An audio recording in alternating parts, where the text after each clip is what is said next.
जय हिंद दोस्तों। आज हम बात करेंगे मूल अधिकारों के बारे में, फंडामेंटल्स राइट्स, और इनके जो विस्तृत रूप है, डिटेल्स है, उसको हम नेक्स्ट वीडियो में कवर करेंगे। जैसे कि हमारे जो मूल संविधान से जो मूल मतलब हमारे संविधान में जो मूल अधिकार है वो कितने हैं? 7 थे, लेकिन अब 6 है। लेकिन 6 के अंदर भी बहुत सारे हैं ना हमारे। जैसे कि पहला है समानता का अधिकार 14 से 18। तो 14 से 18 के बीच की जो डिटेल्स हम नेक्स्ट वीडियो में कवर करेंगे।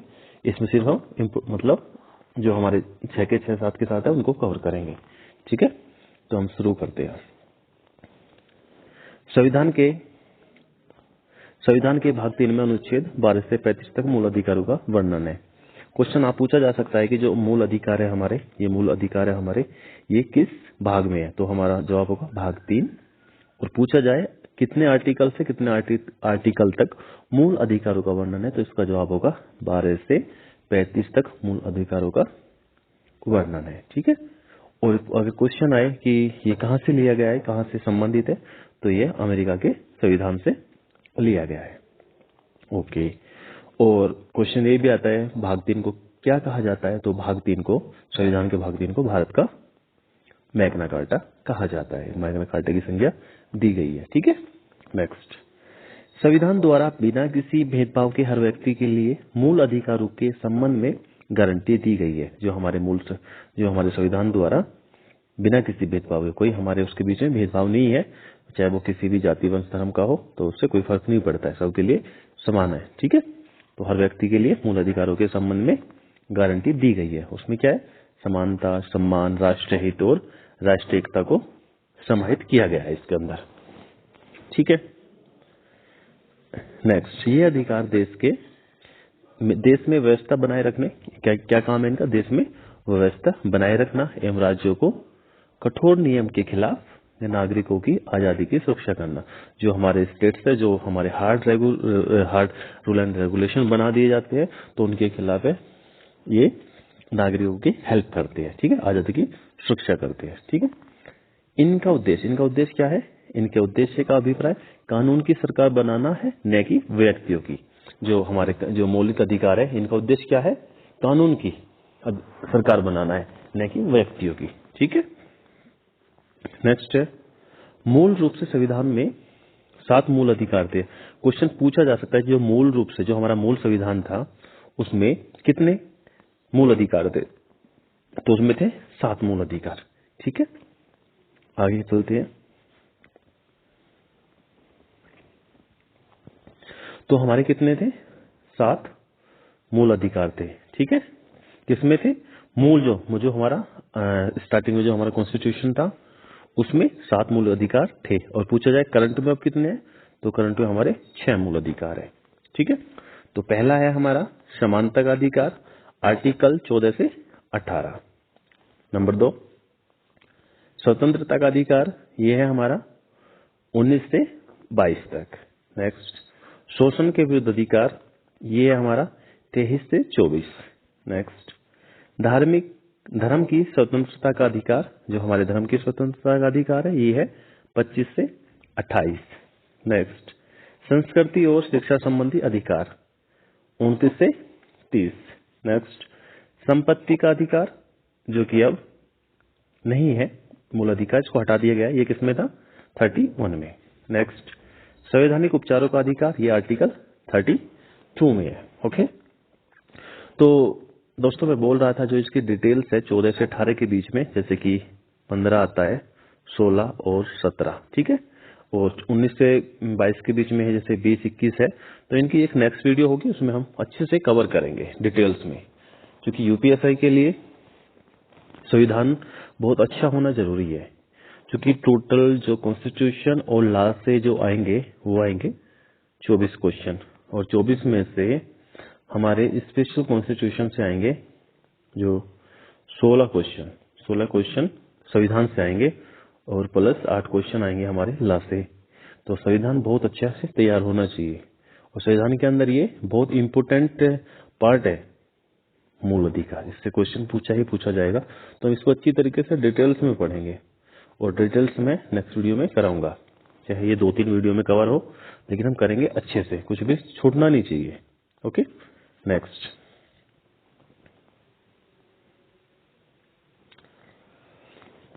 ए 31, आर्टिकल 31 जो था, ये क्या था, ये वाला संपत्ति का अधिकार। संपत्ति का अधिकार को 44वें संविधान संशोधन द्वारा 1978 द्वारा मूल अधिकारों की सूची से हटा दिया गया और इसे संविधान के भाग 12 में आर्टिकल 300 कह के तहत कानूनी अधिकार बना दिया गया। तो दोस्तों इसमें पूछा जा सकता है कि जो हमारा संपत्ति का अधिकार था कब हटाया गया, कब इसको उसमें बदला गया। तो कब, ये था हमारा 44वां संविधान संशोधन। कौन सा था, 1978 में इसको मूल अधिकार से इसको कौन सा अधिकार बनाया गया, कानूनी अधिकार। ठीक है, और पूछा जा सकता है किस भाग में इसको ले जाया गया। तो पहले किस भाग में था, 3 में था, और अब इसको ले जाया गया 12 में। ठीक है, और किस आर्टिकल में, 300 के अंदर। नोट, फिलहाल 6 मूल अधिकार है। क्वेश्चन पूछा जा सकता है आज करंट में कितने मूल अधिकार है, 6। और मैंने आपको पहले बताया था मूल संविधान में कितने मूल अधिकार थे।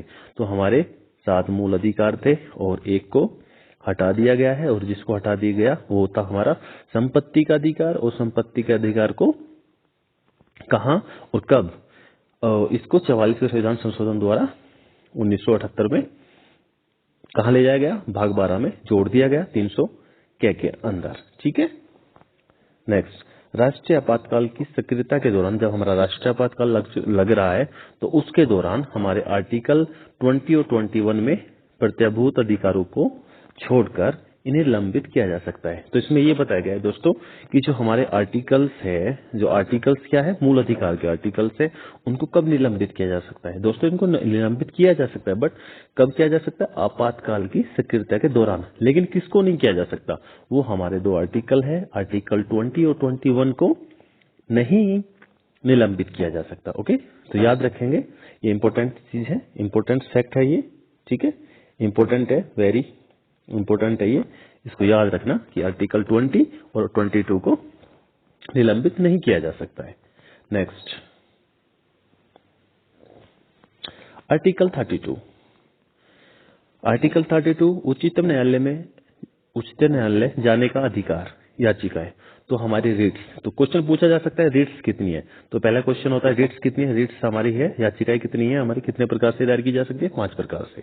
ठीक है, पहला है बंदी प्रत्यक्षीकरण, 2 परमादेश, नंबर 3 प्रतिषेध, नंबर 4 उत्प्रेषण, नंबर 5 अधिकार।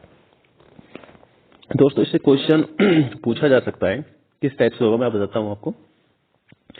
ऑप्शन में चार ऑप्शन होंगे। नंबर 1 में होगा बंदी प्रत्यक्षीकरण, 2 में दे देगा परमादेश दे देगा, और 3rd में उत्प्रेषण दे देगा, और नेक्स्ट इन 2 को ना देके कोई और दे देगा अदर, जैसे कि इनसे मिलता जुलता हुआ कुछ, जैसे कि दे देगा अधिकार प्रेक्षण, ऐसे कुछ दे देगा। तो पूछेगा कि इनमें कौन सा याचिका नहीं है, कौन सी रीट नहीं है। तो हमारी ये वाला जवाब होगा कि इसमें अधिकार प्रेक्षण नहीं है। ठीक है, नेक्स्ट। उच्चतम न्यायालय ने केशवानंद भारती मामले में 1973 में कहा कि मूल अधिकारों के हनन के आधार पर संविधान संशोधन को चुनौती दी जा सकती है। तो संविधान संशोधन को चुनौती कब दी जा सकती है, ये मूल अधिकारों के हनन के आधार पर मूल संविधान को मतलब चुनौती दी जा सकती है। यदि वह मूल ढांचे के खिलाफ हो तो उसे अवैध घोषित किया जा सकता है। यदि वो ढांचे के खिलाफ जा रहा है तो उसको अवैध घोषित भी किया जा सकता है। ठीक है, ये कौन सा बात था, इसको याद रखेंगे।